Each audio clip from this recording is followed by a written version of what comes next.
धर्मराज युधिष्ठिर बोले कि हे भगवान, अब आप मुझे श्रावण मास के शुक्ल पक्ष की एकादशी कथा सुनाइए।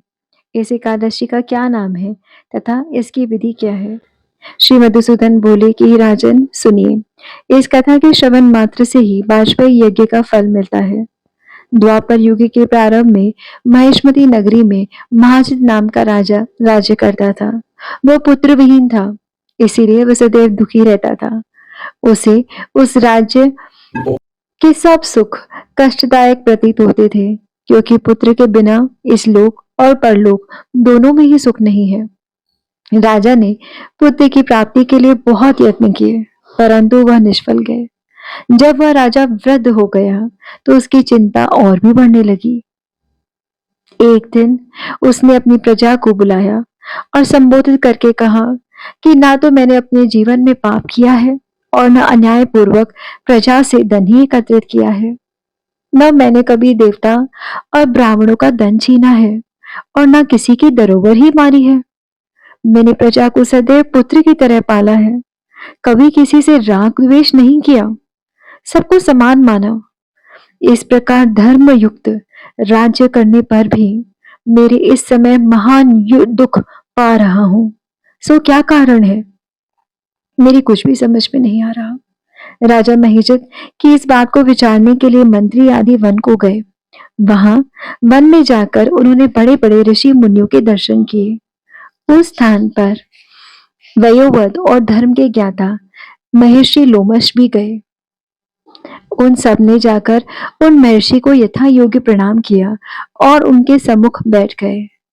उनके दर्शन से सबको बड़ी प्रसन्नता हुई और उनकी विनय करके कहने लगे, हे देव, हमारे अहो भाग्य है कि हमने आपका दर्शन किया। इस पर लोमश ऋषि बोले कि हे मंत्रीगण, आप लोगों की विनय और सद्व्यवहार से मैं अत्यंत प्रसन्न हूँ। आप मुझे अपने आने का कारण बतलाइए। मैं आपके कार्य को अपनी शक्ति के अनुसार अवश्य ही करूंगा, क्योंकि हमारा शरीर परोपकार के लिए ही बना है। लोमश ऋषि के इस वचन को सुनकर मंत्री बोले, हे महर्षि, आप हमारी समस्त बातों को जानने में ब्रह्मा से भी अधिक हैं, अतः आप हमारे संदेह को दूर कीजिए। महेशमती नाम की पुरी में महिजित नाम का एक धर्मात्मा राजा है। वह प्रजा के पुत्र की तरह धर्मानुसार पालन करता है, परंतु फिर भी पुत्र विहीन है। हम सब उसी के दुख में दुखी हैं।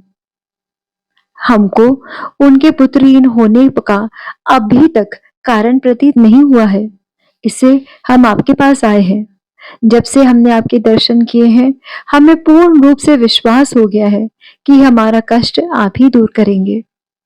इस पर लोमश ऋषि ने एक क्षण के लिए नेत्र बंद किए और राजा के पूर्व जन्म का विचार कर कहने लगे, यह राजा पिछले जन्म में अत्यंत निर्लज तथा बुरे कर्म किए करता था। वह एक गांव से दूसरे गांव में घूमा करता था। एक बार ज्येष्ठ मास के शुक्ल पक्ष की एकादशी को 2 दिन से भूखा था। दोपहर के समय एक जलाशय पर जल पीने गया। उस स्थान पर एक उसी समय ब्याई हुई गाय जल पी रही थी। राजा ने उसको प्यासी ही भगा दिया और स्वयं जल पीने लगा। हे ब्राह्मणों, इसीलिए राजा को यह दुख भोगने पड़ रहे हैं। एकादशी के दिन भूखा रहने से उनको राज्य तो प्राप्त हुआ, परंतु प्यासी गौ को भगा देने से उन्हें ये पुत्र विहीनता का वियोग हुआ है। लोमश ऋषि बोले कि यदि श्रावण शुक्ल पक्ष की पुत्रदा एकादशी का तुम सब लोग व्रत करो और रात्रि का जागरण करो और उस व्रत का फल राजा को प्रदान कर दो, तो तुम्हारे राजा के पुत्र पैदा होगा। राजा के समस्त दुख नष्ट हो जाएंगे और तुम सब सुख पाओगे। मंत्रियों सहित समस्त प्रजा महर्षि लोमश ऋषि के वाक्यों को सुनकर प्रसन्नता पूर्वक अपने नगर को वापस गई।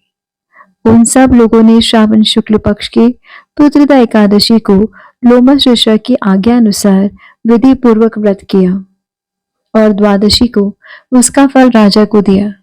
उस पुण्य के प्रभाव से रानी ने गर्भ धारण किया और 9 महीने के पश्चात एक अत्यंत तेजस्वी पुत्र रतन पैदा हुआ।